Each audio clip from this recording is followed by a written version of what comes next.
யுத்தம் இல்லாத பூமி. இஸ்ரேல் பிரதமர் பெஞ்சமினுக்கு அறிவுறுத்தப் போவது யார்? சோமசுந்தரம், கமாண்டன்ட், இந்திய கடலோர காவல்படை.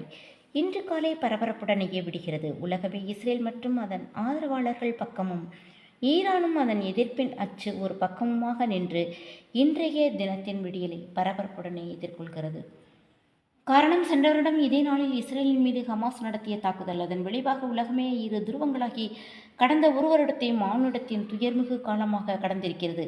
இஸ்ரேலுக்கும் அதன் அண்டை நாடுகளுக்குமான நில உரிமை தகராறு உலகளவில் பேருருவம் எடுத்திருப்பதன் காரணம், இரு தரப்பும் அவரவர் உரிமையை விட்டு கொடுக்காததும் ஒருவரின் ஈர்ப்பை மற்றவர் மறுப்பதும் தான். இதன் மூல காரணங்களை ஏற்கனவே நாம் இந்து தமிழில் தொடராக வெளிவந்த பாராகவனின் ஏவுகணை காலம் என்ற கட்டுரையில் வாசித்திருக்கிறோம். இப்போது அந்த தொடரை மீள் வாசிப்பு செய்ய வேண்டியதன் கட்டாயத்தில் இருக்கிறோம். காரணம், இஸ்ரேலின் தொடர் ஆக்கிரமிப்புத்தான்.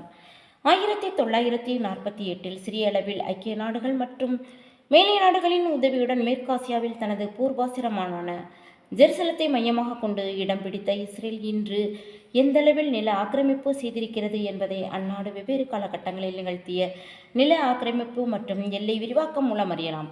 இவ்வாறாக தொடர் நில ஆக்கிரமிப்பு மற்றும் எல்லை விரிவாக்கம் காரணமாக விரிவடைந்த இஸ்ரேலின் எதிர்ச்சதிகார போக்கிற்கு எதிராக ஈரானில் ஊக்குவிக்கப்பட்டதே எதிர்ப்பின் அச்சு என்று அமைக்கப்பட்ட தீவிரவாத அமைப்புகளான ஹமாஸ், ஹிஸ்புல்லா, ஹவுதி மற்றும் ஹசத் அல் ஷபி.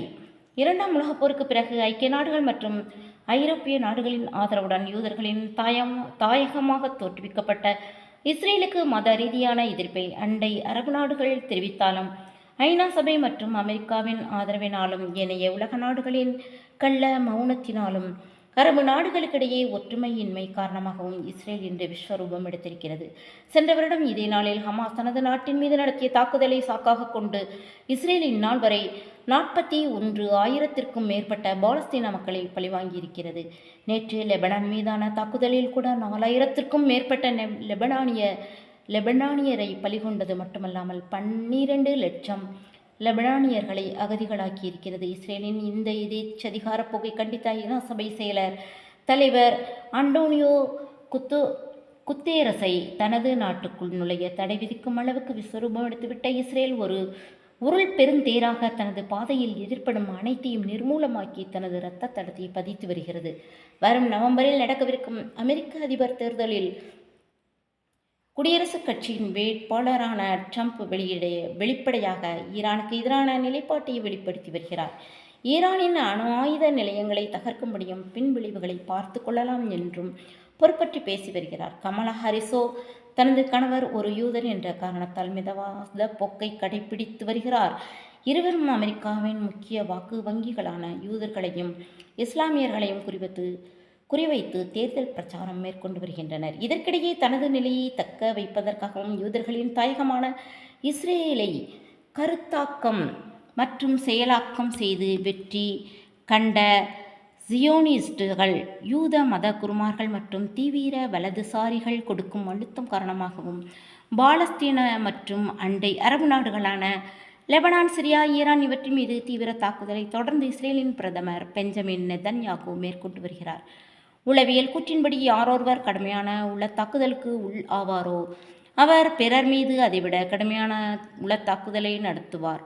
இதை மெய்ப்பிக்கும் வகையில் சபிக்கப்பட்டு நாடற்ற அகதிகளான உலகம் முழுவதும் புலம்பெயர்ந்த யூத இனம் 2ஆம் உலகப் போர் வரையிலும் சொல்லனாத துயரத்தை அனுபவித்து இன்று உலக அரங்கில் தன்னை அனைத்து துறைகளிலும் பெரும் பங்களிப்பு செய்த இனமாக அடையாளப்படுத்தி இருக்கிறது. அத்தகைய பெருமையை உடைய யூத இனத்தைச் சேர்ந்த இஸ்ரேலின் பிரதமருக்கு எல்லை விரிவாக்கம் என்ற பெயரில் இன அழிப்பை மேற்கொள்வது அவரது மனச்சாட்சிக்கு என்றும் உறுத்தலாகவே அமையும்.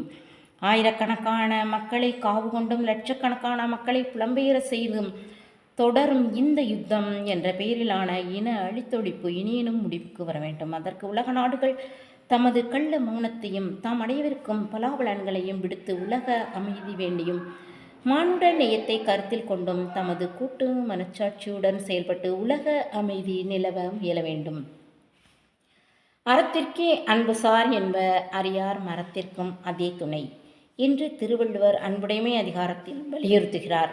யாராவது இந்த குரலை ஹீப்ரோ மொழியில் மொழிபெயர்த்து இஸ்ரேல் பிரதமர் பெஞ்சமின் நெதன்யாகுவுக்கும் அவரது போதனையாளர்களுக்கும் செவியுறுத்தினால் உலகம் நன்மையை கோடி பெறும்.